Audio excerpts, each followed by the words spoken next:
Bharatiya Janata party एक तीर से तीन शिकार कर रही है। वो तीन शिकार कैसे? एक से मूर्छित करना है जीतन राम मांझी को, एक से नीतीश कुमार जी को, और एक से खुद अगर काम निकल जाए तो आदरणीय चिराग पासवान को। ये है भारतीय जनता पार्टी की नीति, नीयत और सिद्धांत, जो आज तक उसका ट्रैक रिकॉर्ड रहा है, उसी नीति पे चल रही है। ये बताइए, तो चिराग पासवान कर रहे हैं जब चिराग पासवान कहते हैं कि बिहार में कोई वैकेंसी नहीं है, तो इस पोस्टर का क्या मतलब है? ये तो साफ साफ छलावा है।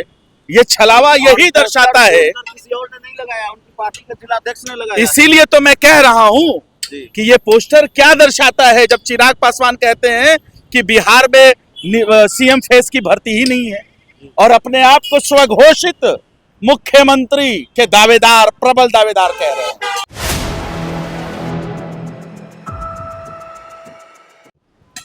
नमस्कार, आप देख रहे हैं 4 PM और मैं हूं अभिषेक मिश्रा। देखिए, इस वक्त हमारे साथ आरजेडी के प्रवक्ता आरजू खान साहब हैं और आरजू खान साहब से बातचीत होगी आरजेडी के पोस्टर पर नहीं, चिराग पासवान की पार्टी की तरफ से जो पोस्टर लगाया गया है उस पोस्टर पर बात होगी। इस पोस्टर को लेकर हम आपको खबर दिखा चुके हैं और इस पोस्टर को हमने बताया कि ये बिहार की जो डबल इंजन सरकार है, जेडीयू बीजेपी की सरकार है, उसके खिलाफ ये पोस्टर है। इस पोस्टर में साफ तौर पर बहुत सारी बातें लिखी हैं, लेकिन इस पोस्टर में ये दावा किया गया है कि चिराग पासवान आएंगे तब बिहार की स्वास्थ्य व्यवस्था ठीक होगी, और चिराग पासवान आएंगे तब वो रोजगार देंगे, चिराग पासवान ही रोजगार दे सकते हैं। आरजू खान साहब, लोजपा तो कम से कम मान रही है, खुश तो होंगे कि बिहार में अभी स्वास्थ्य व्यवस्था ठीक नहीं है, चिराग पासवान आएंगे तब ठीक करेंगे, और पलायन और रोजगार पलायन तब रुकेगा, रोजगार तब मिलेगा जब चिराग पासवान आएंगे, अभी नहीं मिल रहा है। भारतीय जनता पार्टी एक तीर से तीन शिकार कर रही है। वो तीन शिकार कैसे? एक से मूर्छित करना है जीतन राम मांझी को, एक से नीतीश कुमार जी को, और एक से खुद अगर काम निकल जाए तो आदरणीय चिराग पासवान को। ये है भारतीय जनता पार्टी की नीति, नीयत और सिद्धांत, जो आज तक उसका ट्रैक रिकॉर्ड रहा है, उसी नीति पे चल रही है। ये बताइए, तो चिराग पासवान कर रहे हैं जब चिराग पासवान कहते हैं कि बिहार में कोई वैकेंसी नहीं है, तो इस पोस्टर का क्या मतलब है? ये तो साफ साफ छलावा है। ये छलावा यही दर्शाता है, किसी और ने नहीं लगाया, उनकी पार्टी के जिलाध्यक्ष ने लगाया। इसीलिए तो मैं कह रहा हूं कि ये पोस्टर क्या दर्शाता है, जब चिराग पासवान कहते हैं कि बिहार में सीएम फेस की भर्ती ही नहीं है, और अपने आप को स्वघोषित मुख्यमंत्री के दावेदार, प्रबल दावेदार कह रहे हैं। तो ये बात तो स्पष्ट जताता है ना कि बिहार में की आवाम, जो जनता है, ये बता रही है कि बहुत बड़ा सीएम का जो है, यहाँ पे सीएम फेस की जरूरत है, और उस जरूरत के लिए भारतीय जनता पार्टी ने अपने जो है हनुमान को आगे कर दिया है। बगल में तेजस्वी यादव का भी पोस्टर लगा है, लिखा हुआ है अनस्टॉपेबल तेजस्वी यादव। बिहारी है, ये डर है, जानता नहीं, हमको धमकाओ फसाओ, रोकिए रोकिए, नहीं ना रुक रहा है जी। तेजस्वी यादव को रोकने की कोशिश हो रही है, इस पोस्टर में दिखाया गया है। एकदम सही। बार बार सीबीआई से, ईडी से, तमाम तरह के ऐसे दबाव बनाए जाते हैं, परसेप्शन की राजनीति गढ़ी जाती है और उसका राजनीतिक लाभ लेने की कोशिश करती है। लेकिन देश में, बिहार प्रदेश में सबसे मजबूत कौन?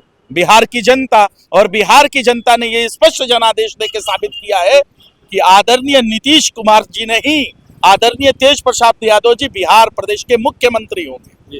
लेकिन ये जो पोस्टर है, चिराग पासवान के पोस्टर पर फिर फोकस करेंगे कि चिराग पासवान की पार्टी की तरफ से जो पोस्टर लगाया गया है, उसमें तो सीधे तौर पर लिखा गया है कि बिहार की स्वास्थ्य व्यवस्था आप ठीक करेंगे, रोजगार आप देंगे। तो सरकार जो दावा कर रही है कि लाखों लोगों को हम रोजगार हमने दिया, स्वास्थ्य व्यवस्था में सब चंगा है, तो कम से कम एनडीए का एक सहयोगी दल कर रहा है, नहीं चंगा है। देखिए, मैंने कहा था बहुत दिन पहले आपके चैनल पे, ये पांचों दलों का ठग गठबंधन है, और जब जरूरत पड़ेगी एक दूसरे को ये ठगेंगे, और ये पोस्टर उसी को प्रतीत कर रहा है कि ये ठग बंधन में कौन सबसे बड़ा ठग होगा, ये आने वाला वक्त बताएगा। टूट गया क्या चिराग पासवान?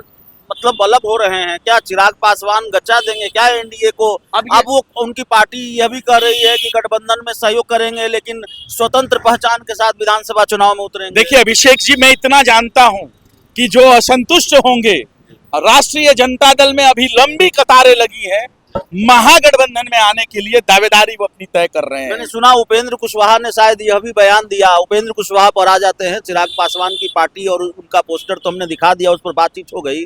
उपेंद्र कुशवाहा ने बयान दिया कि भाई हम डूबेंगे तो आपको भी ले डूबेंगे, एनडीए की नाव भी डूबेगी।